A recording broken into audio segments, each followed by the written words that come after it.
안녕하십니까, 이진곤TV입니다. 논평 시작하겠습니다. 추석이 왔는데요, 추석 같지가 않죠. 전에 옛날 시에 보면 출래 불사춘 이런 구가 있지 않습니까? 그건 무슨 말이냐면 봄이 왔으되 봄 같지 않도다. 그러니까 초당시인 동방규가 쓴 소군원이란 시에 나오는 구절입니다. 호지 무하천이 출래 불사춘이라 오랑캐 땅에는 풀 한 포기 꽃 한 송이 볼 수 없으니 봄이 왔으되 봄 같지 않도다 이 말인데, 그거 흉내 내자면 이게 추석이 왔지만 추석 같지가 않도다 이 말이 됩니다. 예. 그런데 올해같이요, 이렇게 우울한 추석, 예? 제가 정말 기억이 없습니다. 물론 전에도 한번 말씀드렸지만 1959년에 있었던 그 사라오 태풍, 그때 그 태풍이 이제 저희 고향 마을도 거기 포함되어 있었는데, 그 남부 지역을, 한반도의 남부 지역을 휩쓸고 지나가면서요, 849명의 그 사망, 실종자를 냈습니다. 그 해방 이후로 인명피해가 가장 컸던 태풍이죠. 지금까지도 그렇습니다. 그런데 그때는 그야말로 슬픔의 추석, 비통의 추석이었죠. 그 이후로 올해 같은 경우는 없었습니다.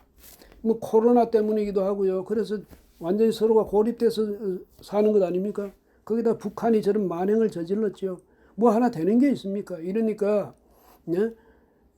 추석이 돼도 추석 기분을 느끼지 못하는 건 당연한데, 그래도 어쩌겠습니까? 또 추석은 추석이니까 여러분도 마음 추스리고 그 추석 하루만이라도, 아니면 이 추석 명절 며칠만이라도 좀 즐겁게 지낼 수 있도록 우리가 마음으로라도 그렇게 노력해야 하지 않느냐, 이런 생각이 듭니다. 그런데 이 추석에요, 하필이면 또 추미애 장관, 법무장관 이야기를 또 하게 됐습니다. 짜증나시죠? 저도 짜증납니다. 그래서 안 했으면 딱 좋겠는데, 이 사람이 참고 넘어가지를 못하게 해요. 추 장관이 1일날, 그러니까 추석날 서울 남부지검의 검사실을 찾아갔습니다. 어떤 검사실이냐면 거기는 김홍영이라고 2016년에요. 상사의 그 무슨 폭언, 폭행, 그걸 견디다 못해서 자살한 사람이 있습니다. 그 검사, 그 사람이 마지막으로 근무했던 그 검사실입니다. 거기 찾아가가지고 이제 이 추 장관이 그 책상 위에 이렇게 이제 단체 사진이 놓여 있대요.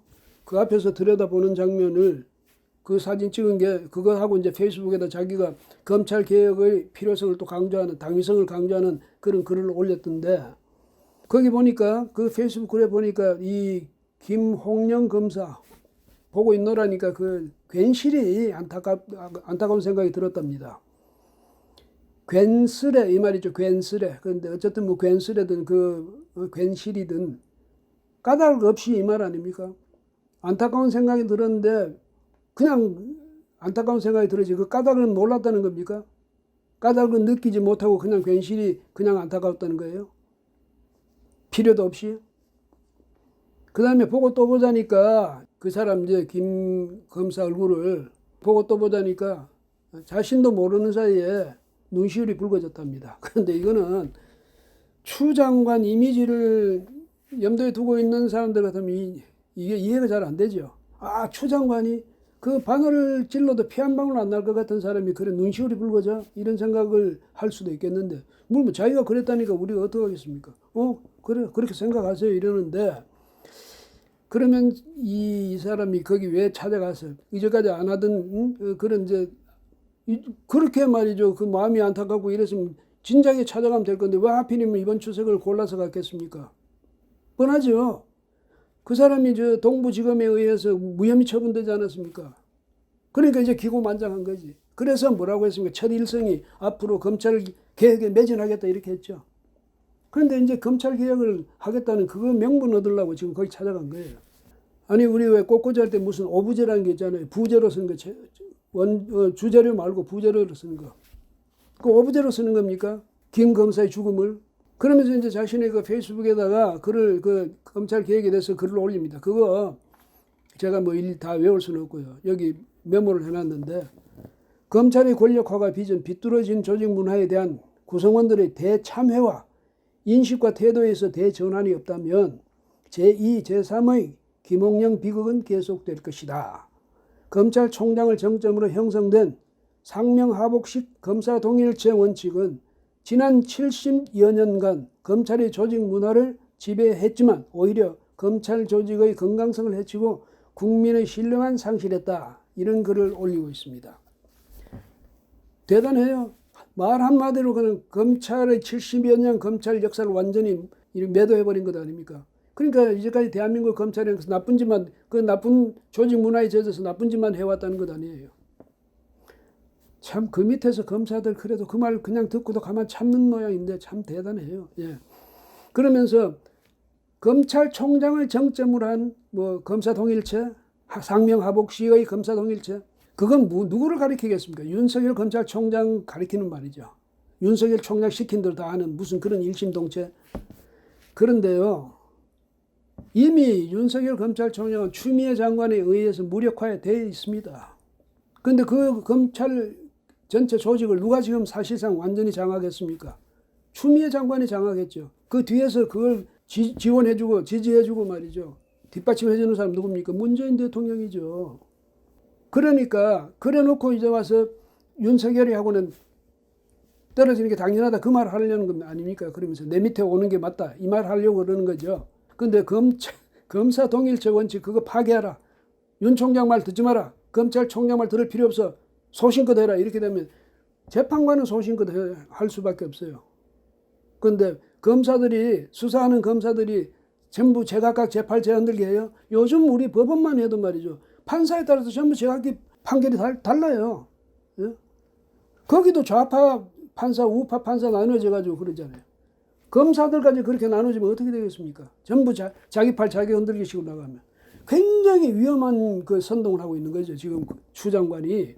그리고 또 이런 이야기도 합니다. 뭐냐면 일부 정치검찰은 정권 혹은 언론 권력과 결탁하여 주요 사건을 조작, 은폐, 과장하며 혹세무민하기를 주저하지 않았다. 국민께 부끄럽고 송구한 일이다. 이런 말을 했는데 정치검찰이라고 이렇게 일방적으로 규정할 수 있습니까? 누구를 정치검찰이라고 하는 겁니까? 자기가 검찰을 지금 장악하기 이전까지 모든 검찰은 다 정치검찰이었습니까? 일부 이렇게 이야기하지만은 불특정으로 해가지고 일부 이렇게 하면 전체 다라는 얘기 아닙니까? 그래 전에 검사들은 전부 정치검찰로 다 몰아붙여도 되는 겁니까? 근데 본래 말이죠. 장관이 검찰 수사에다가 수사 그 개별 수사 검사들 지휘하지 못하게 한 이유가 뭡니까? 정치하고 분리하기 위해서 그런 거예요.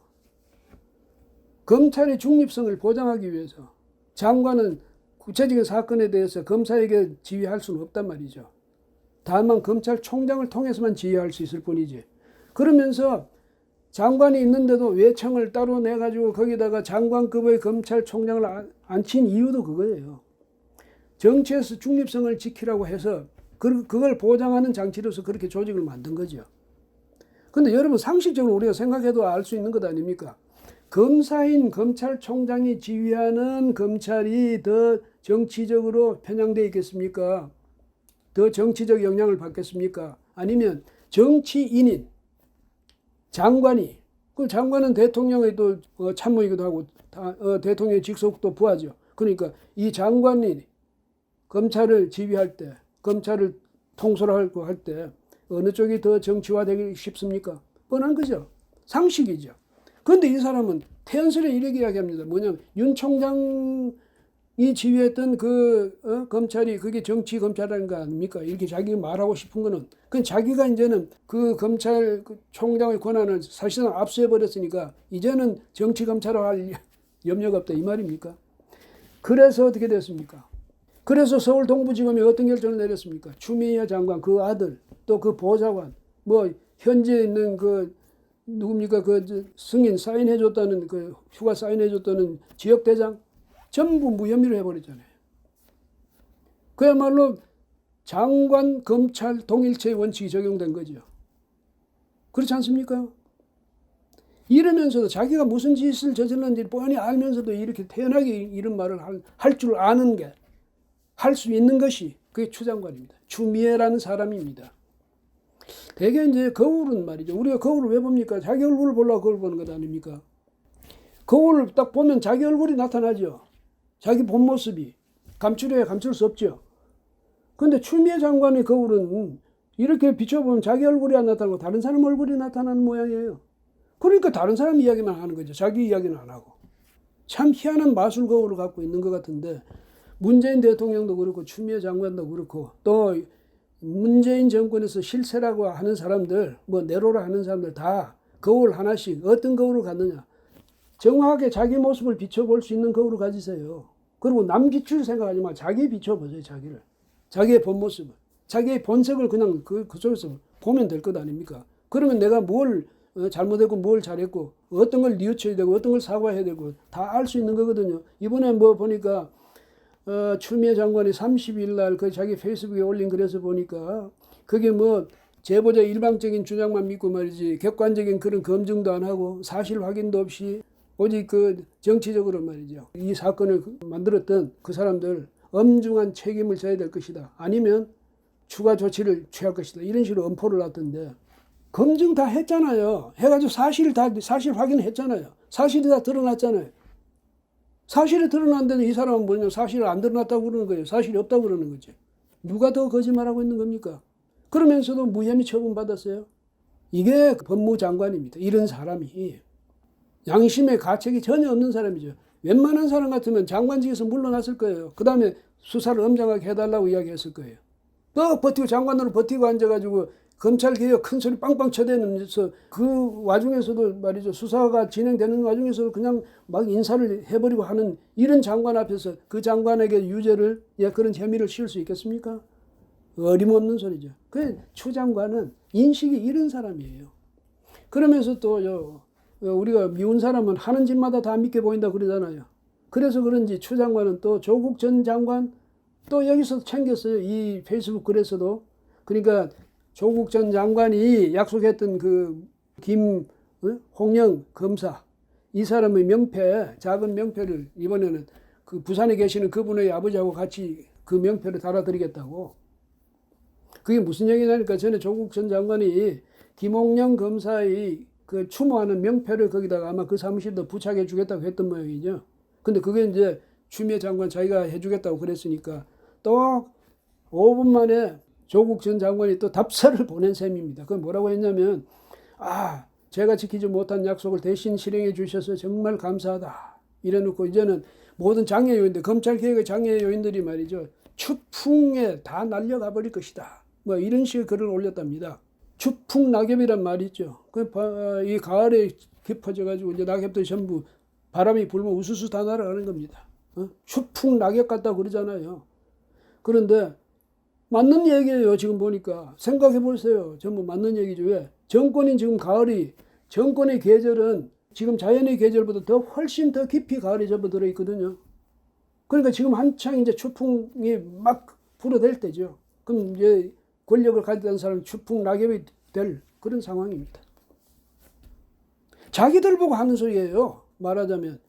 추풍 낙엽, 정권의 추풍에 날아갈 사람은 누구겠습니까? 자기들이지. 권세를 자랑하던 사람들. 이런 사람들이 날아갈 것 아니겠습니까? 그런 사람들이 말이죠. 그런데 자기들 본색을 전혀 모르는 것 같으니까 이게 기가 막힐 노릇이죠. 이소부와 하나 이야기할게요. 제우스 신이 새들의 왕을 뽑겠다 이랬습니다.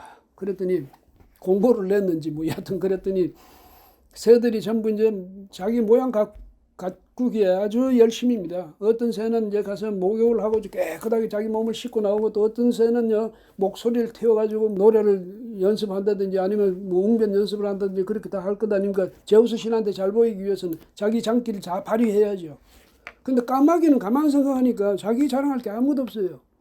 모양은 시커멓지 목소리도 아주 안 좋죠. 이러니까 이제 꾀를 내가지고 이렇게 돌아다니면서 다른 새들이 떨어뜨려 놓은 그 다른 새들이 깃털들을 전부 주워 모으는 거예요. 주워 모아가지고 자기 몸에다가 이 풀칠을 해가지고 그걸 하나하나 다 붙이는 겁니다. 아주 이쁜 색깔을 가진 깃털만 골라서. 그러니까 얼마나 화려해 보이겠습니까? 현란하죠. 그러니까 제우스 신이 가만 봤더니 야 정말 아름다운 새구나. 그래서 이제 왕으로 만들려고 그러니까 새들이 화가 나가지고 전부 일제히 덤벼들어가지고 야 내 털 내놔, 내 깃털 내놔 다 뽑아가 버렸어요. 그러니까 본래 모습 까마귀 그대로 남죠. 그게 까마귀 본색입니다. 지금 이 사람들, 정권의 사람들 말이죠. 말은 잘하죠. 말은, 행사, 뭐 퍼포먼스 아주 잘하고, 꾸미기를 정말 잘 꾸밉니다. 그 다음에 좌파들은 특히 선전선동에 아주 능한 사람들 아닙니까? 그렇게 꾸며가지고 국민들 이 의식을 아주 혼란시키는 거죠. 그래가지고 아마 많은 국민들이 그 말솜씨에 넘어간 사람도 많을 거예요. 그런데 아까 추풍낙엽이 얘기했죠. 이제 가을이 깊어지면요, 본색이 드러날 수밖에 없죠. 나무잎이 다 떨어지고 나면 뭐가 남습니까? 앙상한 가지만 남게 되는 거죠. 문 대통령, 그때까지 문 대통령 주변에 우리인이 하고 싶은 거 다 해가지고 몸에 막 붙여놔줘. 수많은 사람들이 그 덤벼들어 붙여놔줬던 그 현란한 깃털 그냥 갖고 가실 수 있습니까?